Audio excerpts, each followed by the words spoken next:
Welcome to Love Unleashed. I'm your host, Erin Davis. Today, I'm reconnecting with Yosh Miller, my freshman resident from my days as an RA at Georgetown University. So, when I met Yosh, he was in the closet, and now he's living his best authentic life here in LA. Let's learn more about his journey. Well, hello, Yosh Miller, who I still have trouble calling you Yosh because you were my freshman resident at Georgetown University as Joshua Miller. That's right. And you came to me as a sweet, brand new freshman resident who was straight at the time. Yes. Joshua Miller. Yes. And now here you are. So we've known each other for, as you said, more than half of our lives. That's right. And it's really, really good to see you. Tell me, what are you up to? You live here in LA now. We both went to Georgetown and Washington, D.C., but you're here now. What's going on in your life? After I graduated from Georgetown, I went straight to working at Deloitte Consulting in D.C. Nice. I worked there for about 5 years in strategy and operations, and then got the opportunity to work at Sony Pictures as a strategy exec. Sweet. So I created a career working at the studios here in LA. I got the opportunity to live abroad for a year in Tel Aviv. Oh, you did? Yes. I worked for a media tech startup company there, and I was ready to move to Tel Aviv. And then I got the opportunity to join a large independent media company that was a diversified parent media company here in LA. So I worked for there, and it was at that time, actually, I started a company since. When I was swimming laps, I made it to Survivor Finals casting, which I think you might have known about. Oh, yeah, that's and amazing. I know how to not drown, but how do you swim? So I started getting into swimming laps. And at the same time that I was working for this big parent media company and strategy, I was working right under the CEOs. My sister said, no more junky toys for your niece's birthdays. And I thought, why can't I just Venmo money to their school savings fund or 529 account? And that didn't exist. Like, no one knew how to even open up this 529 account, which is like a Roth, but for school, the money that's left over in this can go into your actual Roth. So every American, if you're saving for school or retirement, and knowing that the money in this account can also infinitely transfer to other people and future family members as well, everyone should have this thing called a 529 account. So I created what is now the Venmo and Kayak for 529. So every American can find and fund their education savings. So that's what I'm now a VC-backed finance technology founder. That's awesome. I never would have guessed because back at Georgetown, you were doing foreign service and like Mandarin. Yes. Right? Do you still speak? Well, hi, shuo zhongguan. Yeah, I still speak Chinese. I remember you were doing that. Yeah. We need to go back in time too, because when I first met you, you were straight. Yes. Or just nothing and closeted, let's say. Yeah, I mean, we all were living, like, it's so funny. It's not so funny. It's like traumatic, actually. Yeah. But I represent that millennial where it was really hard to accept that you're gay. Even at Georgetown, there was no LGBT center. School. There was a lot of gay hate crimes on campus. Yep. I hooked up with the guy who was the president of college Republicans, and he was totally closeted, had a girlfriend, and now he worked on Capitol Hill for like a Republican senator. He's out now. He's married to a dude. Yeah, and that's like the thing. At the cusp. I remember that time was like so tough. I didn't even know anyone out. So I don't know if you remember this at Georgetown. Do you remember? So when I was your RA, I had this feeling. Yeah, of course. Everyone did. I'm still in touch with. I went to Stoneman Douglas High School in Parkland, Florida. My world history teacher in 10th grade, Miss Vendetti. She's like, we're Facebook buds, and I love her. And she's like, I knew in 10th grade. Yeah, I knew. So I don't know if you remember what I did, but I had this friend, Keith, who came to school with a girlfriend. Okay, so he had been with this girl for a very long time, and he was really cute. And so I was like, all right. And I knew he had just come out. It was very hard for him to like break up with this girlfriend.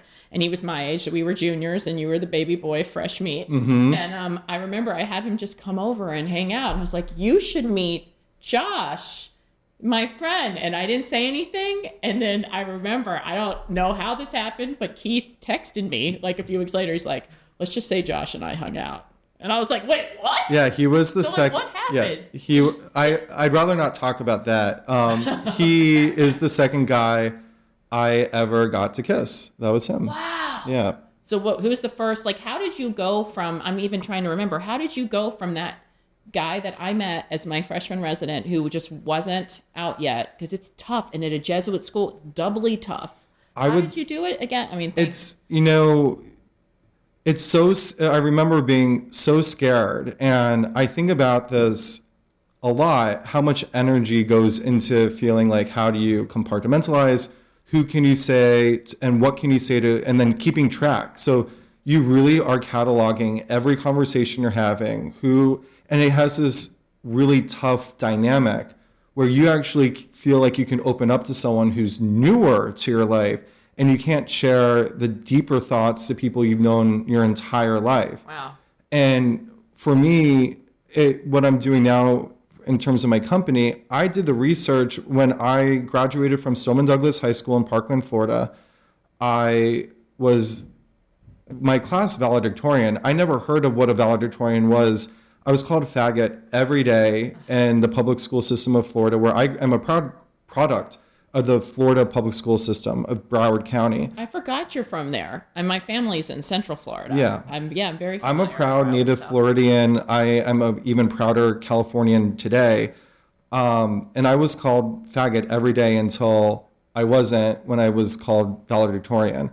And when I heard about that halfway through freshman year, and we had 5,000 kids in my high school, we had 1,400 kids in my grade. Yeah. No one ever mentioned valedictorian or class ranking in my family growing up. And so when I saw these students in line and they were waiting for their number, and the lady who working the desk was just shouting out, "You're 832, you're 147." For me, it was different. She wrote it down on a sheet of paper, and it was a really competitive public high school. It's so many people. And then mine was number one. And I'm competitive. That's how I decided to deal with this.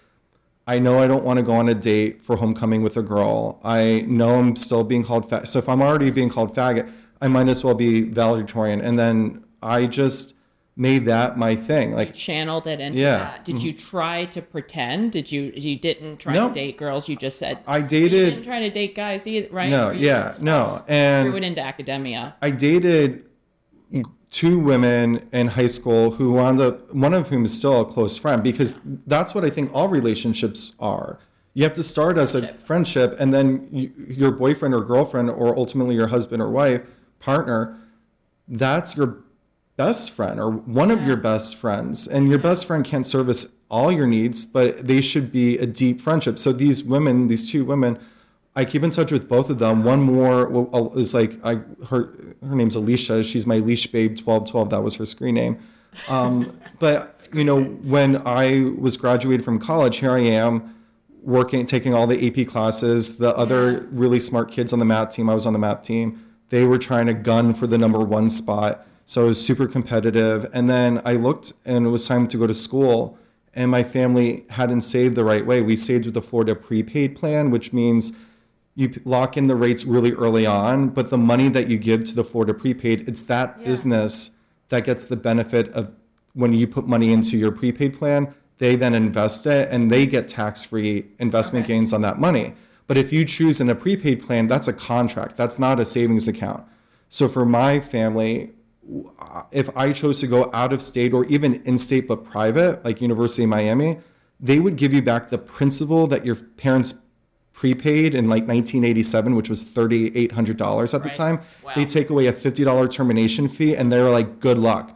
So my best bet at that time was going to University of Florida, because that was prepaid for, which would have perpetuated me being closeted. So many people. Of course. And if I wanted to go to my best path, which is Georgetown University, that's where President Clinton got to go to school. I had dinner with President Clinton last year in Arkansas. He came to visit the campus. But he's great. But last year I had dinner with President Clinton in Little Rock, and we got to talk about these things because of my work, what I'm doing now with Hadley. How did you get to Georgetown? So that I was a public school kid too, and we were like the only ones. I feel like at our school, everybody. I thought boarding school was the only thing was made up for Harry Potter. Like I was like, oh, I go to Hogwarts. Like I go to Hotchkiss. I go to like Exeter. It's like I'm a Gryffindor. Like I had no idea that it was real until we went there. That people pay $70K. Everybody was boarding. So this is the thing. I went up to Georgetown. I called my mom. My mom, to this day, works at a rehab facility, like runs a kitchen. She serves the food. And I called my mom at the time. She was at a different hospital. And I said, before I reject Georgetown, I want to go check it out. I just have a gut feeling. So I was on Georgetown campus that day. I was in Levy Center, which is our student union. And I did a pro and con list. And the thing that I put on the list, I like coded, which was like, I would have to stay closeted to get a job with the federal government. Because at that time, you couldn't work in Intel or State Department if you were openly gay. They would consider that a security vulnerability. That was the federal government. That changed after we graduated from college. But originally, I turned Georgetown down. And then it was halfway through the summer because I was so afraid of taking on so much money that would put my family and me in debt with And you'd be closeted. I'd be closeted. And I calculated the number of years I'd have to stay closeted if I were to go to Georgetown, get the best degree possible and go forward. And here's the kicker. Like, I didn't know net present value. I completely fucked up that calculation. I can see why you're in finance. You were never this type of numbers guy in college. But look at you now. I took a bet on myself earlier on in my life without me knowing, without me putting words to it at the age of 18. I thought I worked too hard to be number one in a school of over 5,000 kids at a really competitive school that was nationally ranked. Our math team, we won national champions. In my closet, I have a varsity jacket that says math national champion. I have a couple of them. And I didn't want to settle for a substandard path. And guess what? Senior year, my college year in 2008 to 2009, Lehman Brothers fell. That was the start of the Great Recession. All of my friends who went to a lesser than school but got a really good scholarship, they struggled launching their career after graduation. I was lucky to be one of the 8 students at Georgetown our senior year that got a job at Deloitte Consulting in the federal practice doing strategy and operations. And that set me on the path that then got me the job at Sony Pictures, that then got me the job in Tel Aviv, that got me all the things I needed to cobble together the brain and the know-how and the do-how to start this company that I've now been running for 4 years. All of this success, you're still coping with your own like sexual journey and your journey of identity. There was no glee for us. Like, I'm glad you channeled it. Obviously, you were even more ambitious than I remember in school. But like, how are you coping with that identity in the meantime? I just like all of college for me is tough because I just remember spending like so many mornings just looking at the mirror and being like, fuck, I don't want to be gay. I don't. Yeah, I felt that. And do you know how many girls had crushes on you on our freshman floor? Stop. You knew. Keep going. It was you with like 5 girls always surrounding you. And you were so cute. You haven't aged at all. Thank you. This baby face and the girls were all over you. And I knew, and I wasn't going to say anything either. I wanted you to find your path, but I don't even remember a time when you had really owned it. But yeah. I just felt for you because I know that you would have wanted to be with these girls were all over you, and I just knew. It's super flattering, and I wanted to tell them. Like, you should tell them. Be like, so hey. badly. I remember all the girls. I have a crush. Can you help me out? By the way, I'm so open to finding the right partner. That he should be fun and funny and smart and adventurous. Look at you now, owning it. Like, I cannot imagine you back then saying, Erin, help me come find. Like, everybody would come over and they would tell me what they wanted and what they were looking for. I had a lot of little mixer events for us freshmen. That's right, you did. I can't imagine. Super appropriate mixer events. Yeah, I was fired for a reason, but I love being an RA, but now you're like owning it. I can't imagine you back then being like, find me a guy that's like this. So I mean, you're single now. Yes. And for me, I'm seeing, so much of your life was like a late bloomer because you put so many things 100%. I say that all the time. Like now you're really owning it. Yes. Then it was so hard to watch you killing it at school, killing it, and girls all over you, friends everywhere, super popular. But like, I don't even remember if you ever told me did you ever tell me freshman year? I probably not. Because sophomore year, I was with roommates that I met from our freshman year floor. Okay. And that's the thing that kind of sucks because I'm not that close with our Darnell 6 crew. I ran into some of them at a reunion and they're all very, very close and I'm not close. And Don't you think I helped everybody bond? You helped everyone bond. Yes. I wasn't my best version as a friend and I got penalized for that because I'm not invited to that group. And you have to think of it from my perspective for a second. Here I am. I didn't have any group of friends for the first 18 years because no one wanted to be friends with the faggot. No one wanted to be associated with the faggot. And then in high school, I was competing and just really spending all my time taking all the AP classes because those kids who our classmates at the time, like they're brilliant. I think I'm smart, but I work really hard. they're like next level brilliant, and they were crafty, and they're going to take an online AP class, and they're going to figure out how to do this thing. And so I had to stay on top of that, which actually geared me up. I'm just a competitive person, but I also believe in doing the right thing the right way as well, and doing honest work and keeping your integrity along the way. So it expended a lot of energy in college. And then my first year at Deloitte, I was also closeted, and all the systemic. So were you ever out at Georgetown, or was it like, because again, I never would have even known until Keith texted me and he said.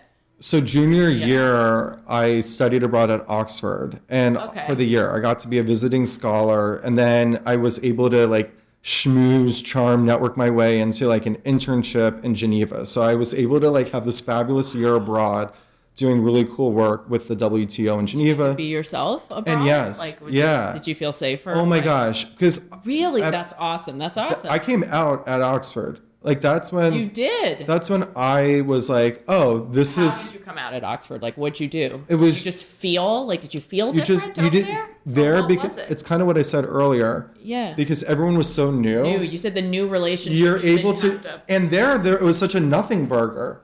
There was no like people trying to figure out in early days of Facebook in the first 2 years at Georgetown. They were like interested in men, women, or if you didn't say, then they just assumed you were gay. We were one of the original schools on Facebook, and it forced you to put yourself in a category. Fuck you, Mark. Fuck you, Mark Zuckerberg. Because you did that on purpose. Interesting. You did that. They did that on purpose to make and like so much of Oxford. You didn't have that. Oxford, it was like.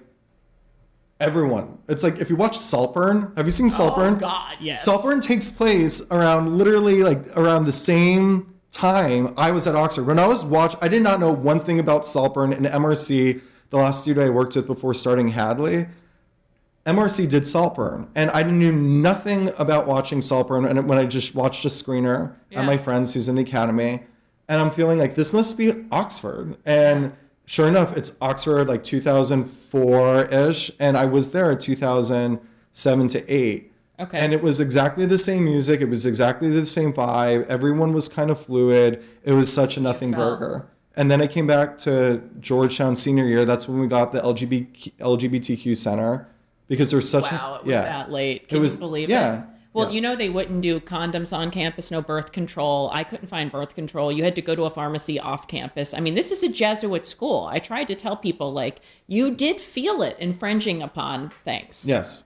So when you came back, did you find yourself, like, automatically reverting to the Yosh? I'm still going to think of you as Josh then. It's like almost like two different identities. You're grandmothered into calling me Josh. I go by both. And the background for that is my Hebrew name's Yehoshua.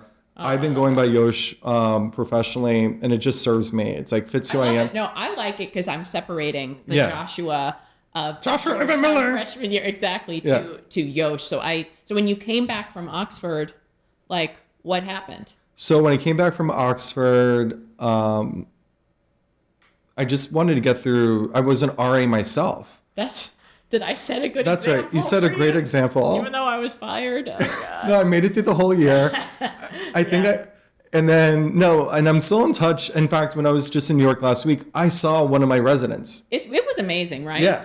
Did you help? What was it gay residents for you then? Did you help anybody come out then? Yes. I helped fellow RAs. I helped awesome. I helped residents. I hate that you were on that cusp and it was a better time in just a few years, but you did help. Isn't it a pivotal time when they're freshmen and they're Georgetown did what it was supposed to do for me. It was a gamble. It put my family and me in debt for many years. And I got a job that was connected to Georgetown, which was Deloitte Consulting, the Federal Practice in Strategy and Operations. So it got you off the ground. So it got me off the ground. It did its job. Did I have a great moment of like personal growth at Georgetown? Did I feel safe and secure? Was there unhealthy ways of finding guys to date? Like, yeah, it was maybe not the cura personalis when it came to like accepting and self-love, but Oxford gave me that. And then I got the job offer at Deloitte like Halloween. So I had most of my senior year to just kind of like settle down and just go to explore DC more. And then we graduated, which was great. And then I worked at Deloitte. And then you were closeted there. Then I never saw a gay partner at Deloitte. And this is true. They had 5 committees that everyone would want to be on because it was like extracurricular, but at Deloitte. And everyone wanted to be the recruiting co-chair. Okay. And it was always a straight white guy that got to be that. They had a man and a woman, which is already problematic there. But the gay guy who was in the analyst here, who's my general counsel right now, he works at Cooley. Great. He was the head of training. And then when it was our year to apply, they were like, Yosh, you would be good at training. And I'm like, are you just putting the gay, because it's kind of HR adjacent into this? And meanwhile, the white bro-y dude who did crew or was just white bro-y into recruiting. Turns out the guy who was the recruiting head my year when I was doing training, he since has come out as, yeah, and he was People don't talk about the and he was a real corporate asshole. culture. He outed me at Deloitte when he was still straight. So like hurt people. And guess what? He's married. It's like all these men who sucked so much, like figuratively. And also, I guess literally, Wait a second. all these like asshole guys who were like straight, made some waves, outed some people, weren't great, turned out to be gay, and they're all like married. And I'm like the one who's like, okay, I'm still waiting, I'm single, like let's get this right. So anyway, just an observation. So you're singled out. You know, it's so funny. I reached out to you recently because I saw that you posted yourself on this Facebook. I may have taken like 5 edibles that night, and you got like a professional photo shoot for it too. You're really putting yourself out there. So the boy from college who was so scared and shy, like I am so proud. I feel like a mommy, and I was only like a couple of years older than you, but I was like, I'm so proud of him because you just posted yourself to the largest singles group. Why world's largest Jewish singles group? Yeah. Right? So I'm very proud that you're that out. But why are you single now? Like, what's going on? Like, we went out to lunch a few years ago, and you had a cute little boy then. And when you create your happiness and you've really gone through it to get through it, anyone you date or marry has to add and be additive to your happiness. I call that a value add. I'm very big on that. It has to be a value add, but you have to do the hard work. Yep. You have to do the hard work to be happy. And those pictures, by the way, I want to just highlight something.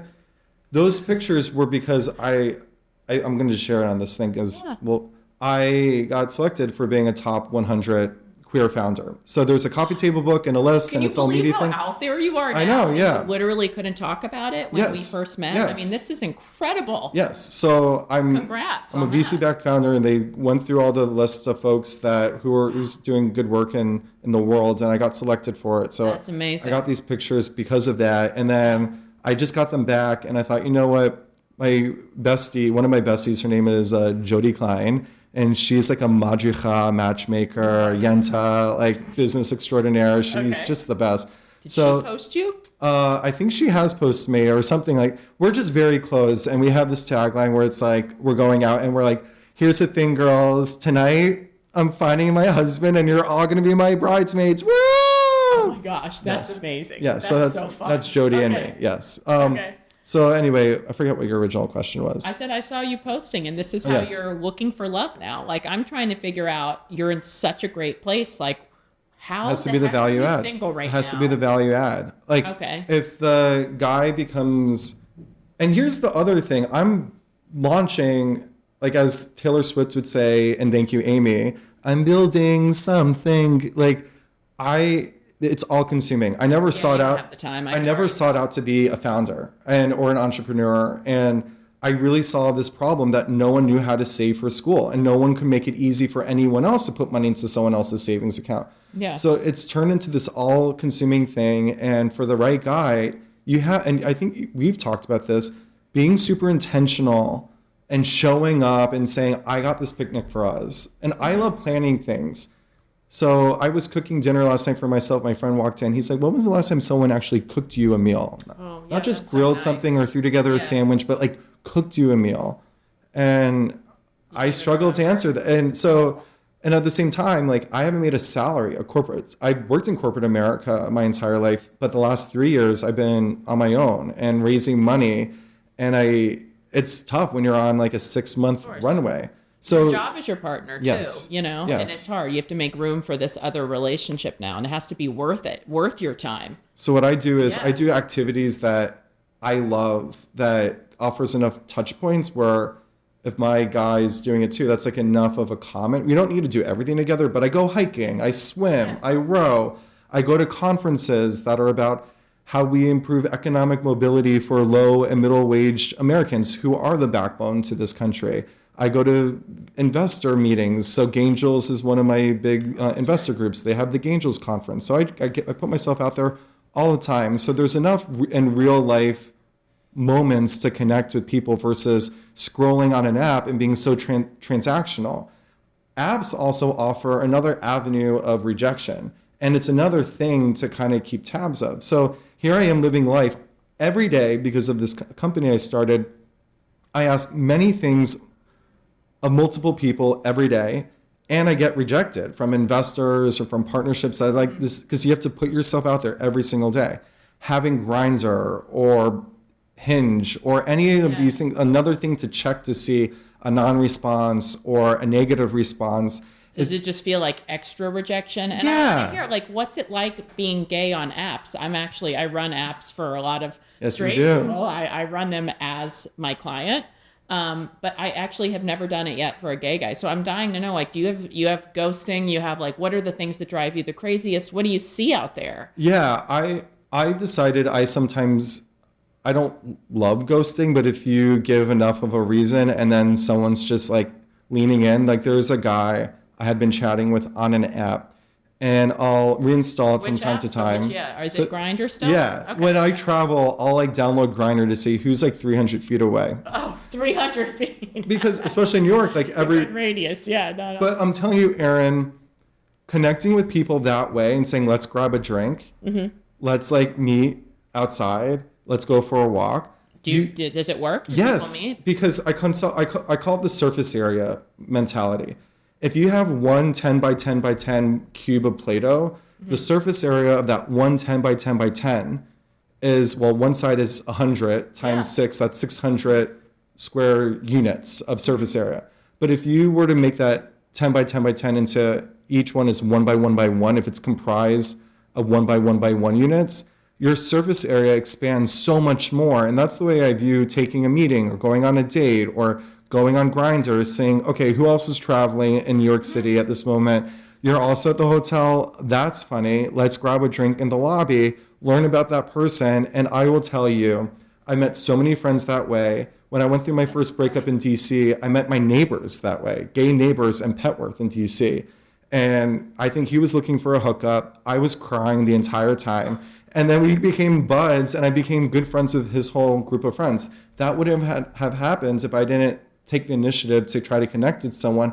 And because of that, I have so much more surface area to my life because I know this crew of friends that was pretty core to my group in DC. That people are willing to meet you. This is a problem now with apps, is that people just aren't even meeting. Do you think that in the gay world, like, you think that guys do you feel a safety thing? Do you feel like there's a more open excitement definitely there's there to meet faster? There's definitely a safety thing. Like, I typically won't meet someone unless I got a vibe from their Instagram, but even then people could be real. So safety is super important, that you say, let's meet for a drink. Let's meet for this, meeting outside. Some people are really into the whole, like, doors unlocked, come on in. Yeah, I've heard. Yeah, and there's no judgment. Like, I'm not here to yuck anyone's yum. But you're scared. You keep safety in mind sometimes. I need connection. If I'm going to be intimate with someone, part of the things I love most about being intimate with someone is that you're connecting and bonding with someone else. See, I love that. Yeah. That's so sweet. No wonder all the girls had crushes on you. Duh. Yeah. So do you feel that the apps are very sexualized? Are you seeing a lot of this? I mean, some of my gay friends tell me that literally Grindr is just photos of their torso. Instagram. Like, I don't even see their head. Instagram is like, Instagram has become a meat market. Like, people will send you unsolicited things on Instagram. I think if you go on Twitter, remember when Tumblr was taken down because they were hosting like explicit content? Twitter was like, I see your like debauchery, Tumblr, and I'm gonna raise you like mega porn. Like Twitter is cluttered with like explicit photos and videos. Really? And Yes. Instagram, do you get like random dick pics? Like, is this I'll what's get happening? I'll get random nudes for sure. And they just find you on Instagram and see that you're gay, Yeah. like because you're open, and then this is how people reach out these days. I think it's any and everyone. I think I limit my time to 15 minutes. I like to only follow people that are like my friends in different cities. I don't like to follow back. We have this culture where if you follow me, I have to follow you back. It's rude. Yeah. And it's rude. And it's like, you're choosing to follow the photos that I post, which is like me with my parents' dogs, or They're sending you like sexually explicit photos. or yeah, Follow them. yeah. Well, it's just because you'll meet them in a club, and it's like we should stay in touch, and it's like an easy way to stay in touch. But like, the things that we know Instagram or social media, including Grindr, causes, like body dysmorphia, low self-esteem, like you're comparing your social status with others. So I haven't been on a vacation in 3 years because I've been working my tail off. And like, I'll say it on this like webcast podcast, like the guy who takes me out on like a 3-night beach vacation, it could be a hojo. It could be, I mean, Jodie Klein would be like slapping me across the face. She's like, no, you deserve but like, I just want to go on a vacation. I am so in need for a vacation. The beach is like 20 miles away from here. So like, this is not a big ask. No, I don't want a staycation. I want a vacation. You need to be specific. You want to make ask. I did not use the word staycation. I said vacation. Vacation and to the beach for 3 days. That's it. No, I would love, I forget where we're going with this, but I definitely need a moments of rest, or just it could be. But the truth is, I won't really have a proper vacation. Yeah, I won't have. How you compartmentalize. To connect with a partner right now, you need to put work aside and actually take yourself out of that mentality, right? Yes. And because for me, here's what I'm trying to figure out too. You're just like me, and we need to emotionally connect before we're with our partners, right? So and that's just us, and it's not right or wrong, by the way. It's just the way we do. But it's hard. Like I have this thing called the bond to bone ratio. Okay. And I think sometimes I need like a 2 to 1, where like you've got to really bond with me to bone. Okay. And then sometimes I'm in the mood for like a 1 to 2 ratio, where we just need to, connect for like 20 minutes. Sure. For a drink, and then we can bone twice as much tonight or whatever. Okay. So I call it the bond to bone. How do you get these like explicit messages? How I love this framework. Understand? Do you say like, I need a drink first? Like we need to meet first. Like if somebody's coming at you aggressively on these apps these days, do you find that it's a struggle to get that bond in before the bone? That's what the beauty is of one of my guiding mentalities is I only want to date people who want to date me. And if you don't want to date me, and if you don't want to get a drink, then that's cool. At least they just think your bod's hot. But you're like, that's nice, thank you, but no thank you. Like there's this guy who, it's like, do you know what the transitive axioms for math is? Like if A is bigger than B, I hate math. I know, but this is I'm going somewhere. This is like another surface area, blah. So if A is bigger than B and B is bigger than C, A is definitely bigger than C. Duh. Like that's called the transitive. Your dick is bigger than all those things. Yes.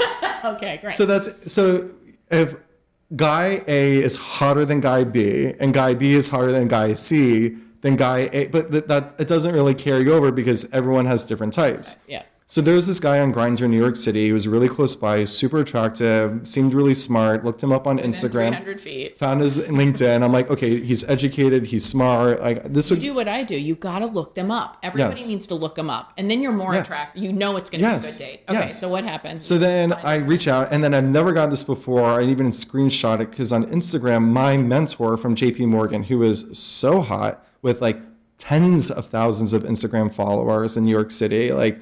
So smart, so funny. He loves Legos. He has like the best dog. Cool. So I contact him up and I'm like, do you know this guy, Henry? And he said, yeah, he's tried to sleep with me, but I'm not interested. Well, I reached out to Henry. I said, hey, how are you? And Henry is the first guy in Grindr history for me to do this. He writes me like a 5-line message back that says, hey, you're so handsome. This isn't a match. You're not what I'm looking for. I genuinely wish you the best of luck finding what you're looking for, sending you all the good vibes. And I'm thinking to myself, what a waste of time that is, but thank you. So he goes, anyway, so Okay. here, but that I'm not interested anymore. Like I've Don't lost wanna be with some somebody people that like doesn't wanna like be to with you. chase, and I think that's a symptom of anxious attachment when the avoidant runs I away. could not agree more. And I then- completely am with you. on I that. only want to be with people who. So when someone sends me a 5-line that's wishing me best of luck, take care, thank you for telling me that you're crazy, and also you're dismissing me for whatever arbitrary markers you have in your mind because you don't know how amazing even I met am. you in person? Yeah, Interesting. and it's like I wouldn't want to be with someone who's that fucking stupid. So you just made, and I don't have to respond to that either. So I don't need to even waste that 1 second saying you too. You too. I don't even have Wish to you do the that. best too. I No, love you. don't even have Everybody to- ends it yeah. with wish you the best. Right. So I think your question was, do I ghost? And there was someone recently when I reinstalled Grindr, and he was like, you dropped the ball last time. And I said, let's connect on Instagram if we don't want to talk on Grindr, because I delete it all the time. So chat with me on Instagram. And he could find me on Instagram. I think he is following me on Instagram, but he's like, you dropped the ball. And it's like, okay, you're in like accusing me, even if That's you're trying a to be hostile cute. mentality to It's like, start I'm just something not off with. interested. It's just Yeah. like, I'm going to save my Fraulines and save my oxygen and save my time. And I don't even need to say, okay, I'm just going to not respond. So which is a basically, you're response. telling me the activity on the apps in the gay world, it's all the same crap, right? Yes. Do you think that, what do you think the biggest challenges of being gay right now are? And what do you think the perks are? Because you went from, your journey's crazy, following you being out and then being closeted and then out again, and then now really, really owning it and killing it at life. So what are the challenges for you, or in the gay world in general? It's just, perks? it's also, we call it gay age. So I am a late bloomer where I now know what to ask for in Yeah. a partner. And also I was having this conversation with a bunch of single moms with my compliance firm on an onsite in New York. I was a client. I went to their onsite, and I was at a table with all women. My manager just got a divorce, and others were talking about how they got married in their 20s. And we had a lot of martinis. And it's interesting how in your 30s, your sexual identity can take shape where you now know what to ask for, and you know how to ask for it too in a healthful way. So what I'm looking for, I feel like gay age 0, like 1. Wow. Okay, so you're little. I baby. just arrived and the spotlight's on me, honey. Like that's a Nene Leaks That's line beautiful. that really applies to I me see right now. this egg hatching and it's you. Yeah. So I know what to ask for romantically. I know Tell what. me. Yeah. Oh, I mean. And I want to know, what do you ask for sexually? I feel like how do you? All right. Well, Have you gotten in touch with any kinks or any practices? You're like, I was way too scared to do this younger. yes. I won't talk about the exact kinks that I'm into. But you've gotten. My in touch mom with might them. watch this, so but I know that I'm open to them, and more importantly, it's not that I'm open to a kink for a kink's sake. I think what's critical from the sex side, and we'll talk about what I'm looking like from the emotional and partner side. Play is a thing that most adults forget to do. Mm-hmm. Kids do it really well. My nieces do it amazingly. And if we all, whether it's a board game or playing with each other and exploring with your partner the most intimate things, that just builds I think the trust, the sexual fire. So being open to exploring things and playing together is something that I look for That's great. in a partner sexually. And then emotionally and spiritually, someone who knows how to cultivate a positive mindset. That should go without saying, but you'd be surprised, and I know you know this, developing I'm not surprised. a positive mindset is a rarity. Being able to understand what you put out there is what you get back. Mm-hmm.